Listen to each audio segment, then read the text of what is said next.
Itoophiyaan biyya keenya moo diina keenya? Mee kottaa hundi keenya yoo har'a uftaanee haa haasofnuuti. Ani amma Shan Abdullaa Jiroo ta'ee naasaa waan hayyuun Oromoo tokko jedhu, waan hooggansi Oromoo tokko jedhu, waan qabsaa'onni Oromoo tokko jedhu, waan Oromoonni jedhanii waan namni biraa jedhu otoo hin taane akka Shan Abdullaa Baaleetti taateewwanii fi sababoota irra dhaabbadhee anis waan jedhuun jedha atis waan si dhagaame akka jettuun barbaada. Kana dursee garuu gaafiin ka'uu qabu.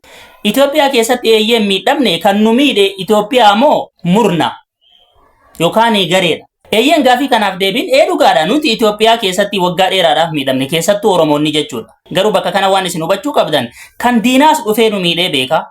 Kan Oromootis dhufee nu miidhee beeka. Namummaan Itoophiyaa bulchu tokkollee nuuf hin taane. Ta'us garuu inni Itoophiyaanotaaf ta'eeyyuu hin jiru kanaan dura waan isin hubachuu qabdan. Kan Amaara bakka bu'ee dhufe Amaaraaf ta'e hin jiru. Kan Tigree bakka bu'ee dhufe Tigreedhaaf ta'e hin jiru. Kan Oromoo bakka bu'ee dhufe Oromoodhaaf ta'es hin jiru. Warra armaan dura bulchan Oromoo ta'ee namni walakkaa jaarraa tokkootiif bulche ni jira. Tafarii Mokkonnaan ni beektu. Haile Sillaasee jechuudha. Haile Sillaaseen Oromoodha. Haati isaas Oromoodha. Abbaan isaas Oromoodha. Haile Sillaaseen walakkaa jaarraatiif bulche Oromoo ta'us garuu Oromoodhaas wanti inni buuse hin jiru. Amaaraa wanni inni buuse hin jiru. Tigreedha. Sabab sablammoota Itoophiyaa kamiifuu bu'aan inni buuse hin jiru jechuudha. Diktaatarummaa isaatii waggaa dheeraadhaaf aangoorra taa'u malee. Itoophiyaan seenaa isii keessattuu waggootan jaarraa lamaa darbe kana kan wantoonni hedduun barraahanii waa hedduu nuti dhaloonni kun dubbisuu carraa arganne kana keessatti Itoophiyaan hooggansa gaarii hin arganne. Murni aangoo Itoophiyaa qabatu hundisaatu murna fedhii aangoo walirraa dhaalee diktaatarummaa qofa yaalu ani waggaa meeqa bulchuu danda'a, waggaa meeqa bulchuu qaba, hangam tokko Itoophiyaan na harka bultii qofa kan yaadu malee Itoophiyaan akkamitti biyya nagaaf dimokiraasii taati, akkamitti biyya kiyya keessatti namni nagaa hin jiraataa jedhee warra yaannedha. Maqaan inni itti yaamamu saba hooggansi sun irraa dhufe.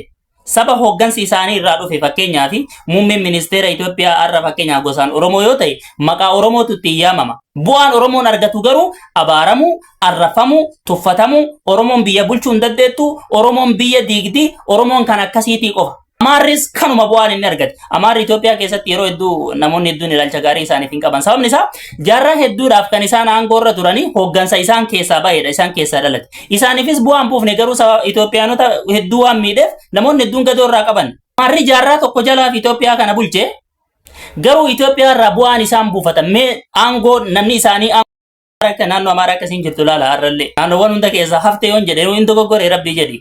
Wanni Itoophiyaan argate Amaarri wanni kophaatti argate wanti hin argate maaltu jira? Wamaayyuu wanti hin argate hin jiru jechuudha.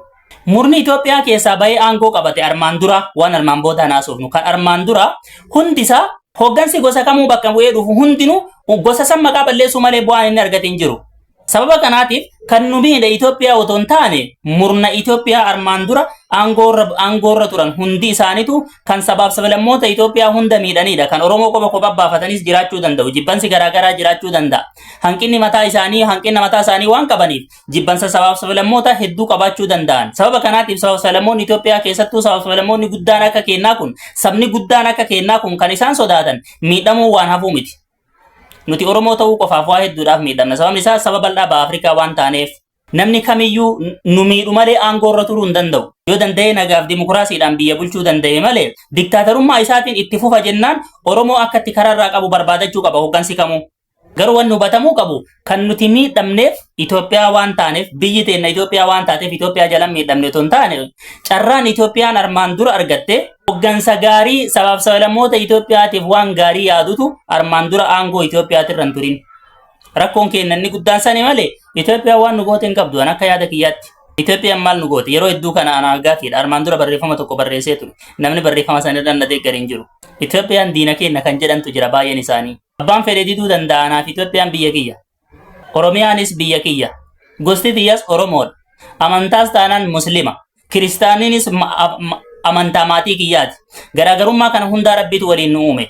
Gosti Amaaraas lammii kiyya. Tigreenis lammii kiyya, lammii biyya tiyyaati. Too garaagarummaan lammiilee garaagaraa amantaa waan adda addaatiin garaagarummaan kan bu'aa hin qabne taate silaa rabbiin nu ittiin nu uumu ture. Garaagarummaan kun gaarummaa heera waaqaati. Kolkolou. Atis waan si dhagaame ibsadhume. Waa hundaafuu ni xiinxalla. Guyyaa gaarii keessa naa oolaa fayyaa ta'a.